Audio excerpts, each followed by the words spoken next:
Hey, welcome to Truth Unbound. I'm Walter Swaim. I'm so glad you're with me. This happened. Just this past week, a new statue was unveiled in front of a courthouse in New York City. Now, it's supposedly going to be there just temporarily for a few months, and of all places, it's going to be coming to Houston, supposedly, where I live. But nevertheless, it has caused quite a stir, and it's no wonder why. Why did this satanic-style statue get erected in the first place? And why all the controversy about it? Who cares? Well, a lot of people care, and I can understand why. And with the rise in Satanism's popularity and influence in the culture, it leads us to a common question as well that often comes up. Why didn't God just destroy Satan in the first place and avoid all this mess from the beginning? Well, these and countless other questions about what's going on in the culture, the world, the church, and life in general, and what God says about them and what we as Christians or as followers of Him should do about it is why Truth Unbound exists. So let's find out more about this statue and why it causes such a reaction and to answer some of these major questions that go with it. There's some things related between each other here that you probably never thought of.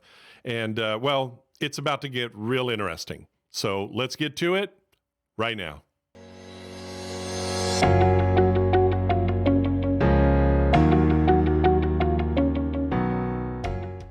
All right, my friend. Well, for just a New York minute, okay, pun intended, sorry, before we begin, if Truth Unbound is really meeting your interest and your spiritual needs, especially to know what God says about the daily challenges we face as followers of Jesus, and you want to know more about His truth as well, and you want others to know about His truth, then click on like, click to follow, and also subscribe and share the link to the podcast with others today.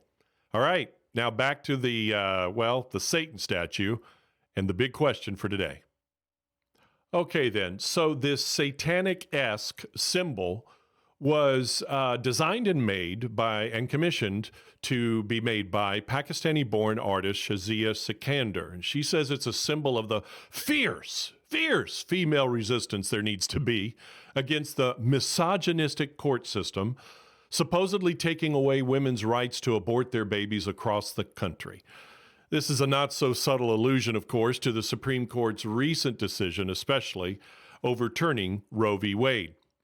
Now, as you can see, the statue is adorned with the horns of a goat, which is a longtime symbol of Satan, and also with the iconic lace collar piece around the neck, exactly like the one worn by the late Supreme Court Justice Ruth Bader Ginsburg, who is often used as a modern symbol to pro-abortion advocates of the defense of abortion rights in the U.S.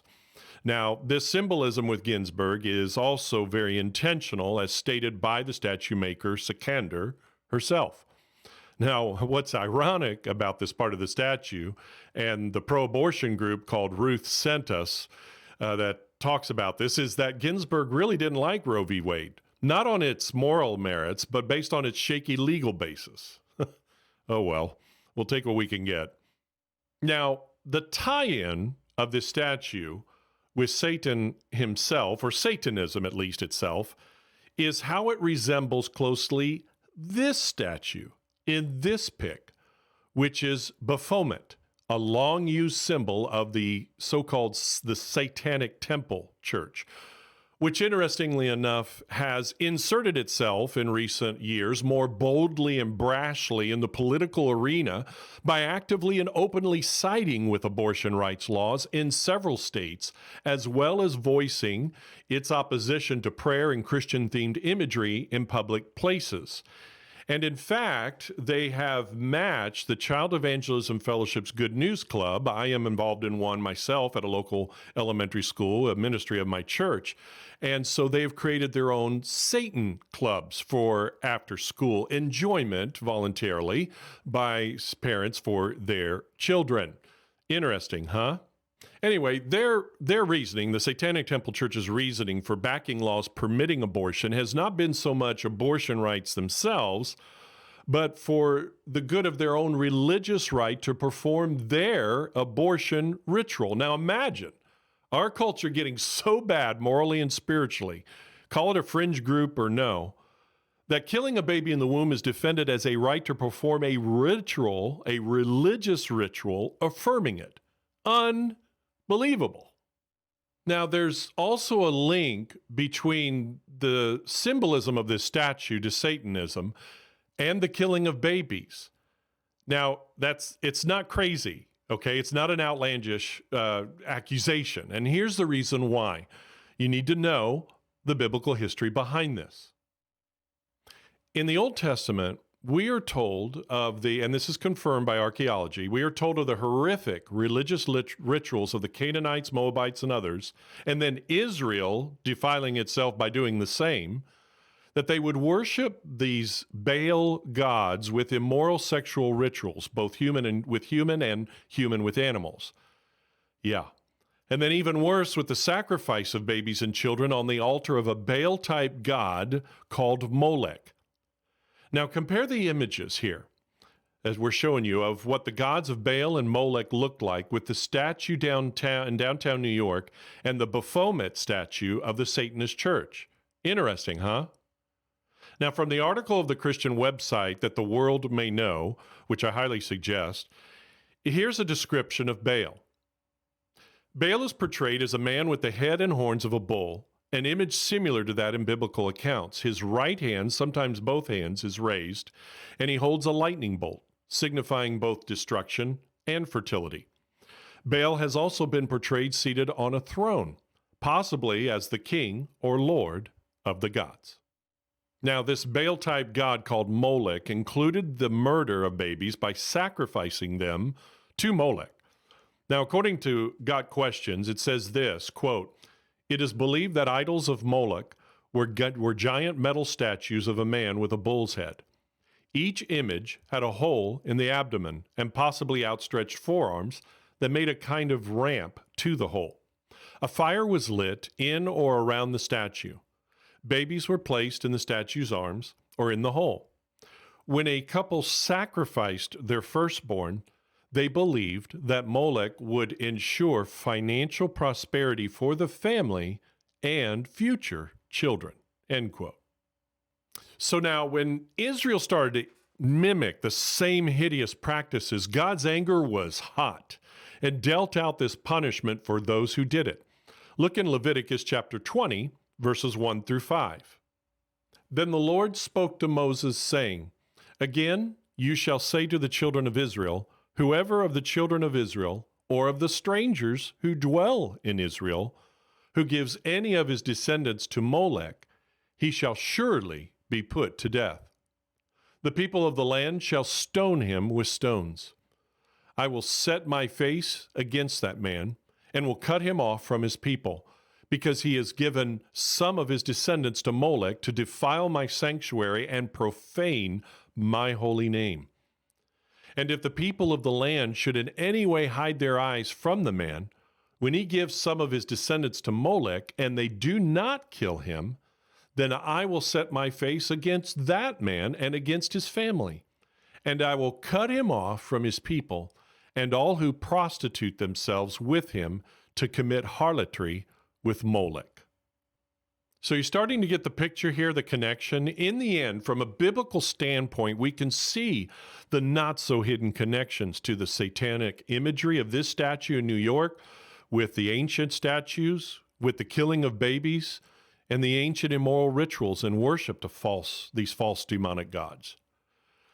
So this brings up a question in connection to this that is often asked. With the rise of Satanism and the glorification in our society of sexual immorality and the killing of babies and children, and also the mutilation by many of their own bodies in order to fit their perceived gender confusion, you just go back and say, why didn't God avoid all of this in the first place and destroy the devil completely into a pile of ashes to exist no more when he pulled all this shenanigans and cause no more trouble to humanity to come or God himself? Why? Well, in the end, we don't have any direct and clear answers from God to this direct question word by word. But as always, God gives us the ability to discern many things based on his character and actions alone revealed in his word. One answer, a good one, is that we know God did not create evil or Satan. That we know factually from the scriptures. You see, evil is not a thing at all, like an object or living being or the force. It's the absolute absence of God's holiness and goodness.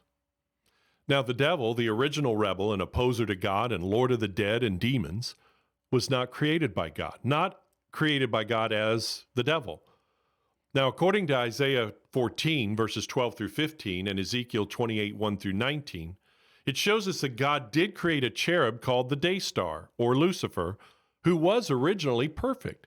Yet later he used his free will to become prideful and oppose God, and was later judged and cast out of heaven by God. As a result of this, God has allowed Satan to exist and even have power over spiritually evil forces and this world system.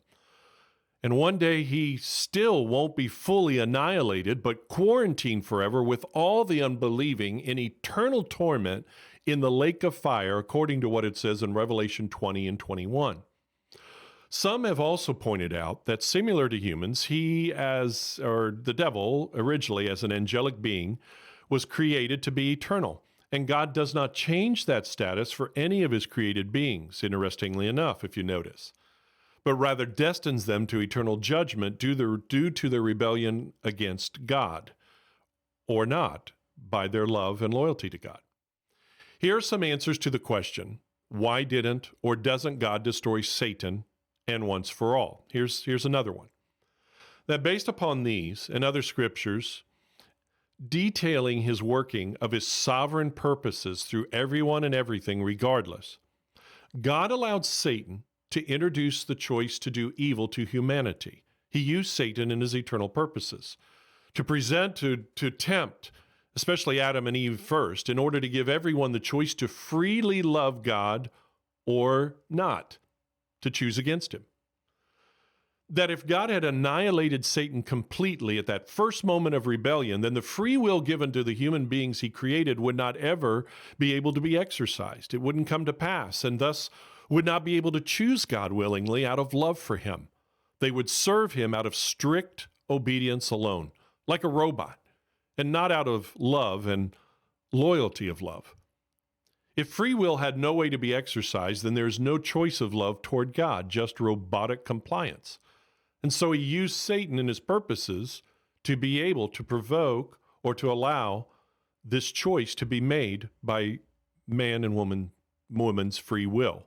There's also one last thought, an interesting one, proposed, and that is if God had struck down Satan right at the moment of his rebellion, just even in his thoughts of rebellion, before the creation of mankind ever came to be, it could have caused a lingering and growing suspicion by the rest of the angelic realm, who they also had and still have free will, to doubt the motive of God and to wonder if he was hiding something from them. And therefore, they would have served God just out of fear of not being destroyed as well, without knowing why. Well, remember this teaching of Jesus. To understand all of this, remember what he said in Matthew 13, verses 24 through 30. Another parable he put forth to them, saying, "The kingdom of heaven is like a man who sowed good seed in his field. But while men slept, his enemy came and sowed tares among the wheat and went his way. But when the grain had sprouted and produced a crop, then the tares also appeared. So the servants of the owner came and said to him, 'Sir, did you not sow good seed in your field? How then does it have tares?' He said to them, 'An enemy has done this.' The servants said to him, 'Do you want us then to go and gather them up?' But he said, 'No, lest while you gather up the tares, you also uproot the wheat with them. Let both grow together until the harvest. And at the time of harvest, I will say to the reapers, first gather together the tares and bind them in bundles to burn them, but gather the wheat into my barn.'" So one day, as it states, God will forever separate Satan and evildoers from the rest of his kingdom, forever. But in the meanwhile, for his purposes as we see them, and some we don't fully understand, God allows the weeds to exist alongside the wheat, Satan and demonic forces and evildoers to exist amongst humanity and the church of God. And after his purposes are fulfilled in his timing in the end, God will bring final judgment forever on Satan and on all those who follow him in rebellion, and there will be no more evil or sorrow again. Well, I hope this has helped you to get at least some answers to these pressing questions, especially about God allowing evil to remain for now. Evil, like the statue in New York and what it represents, till one day the final judgment of God will come on all evildoers, and we will be in heavenly peace forevermore. Well, my friend, don't forget to like this podcast, to follow the podcast, to subscribe, and then share this podcast with everyone. And remember to follow Jesus, because when you do, you'll always follow the truth.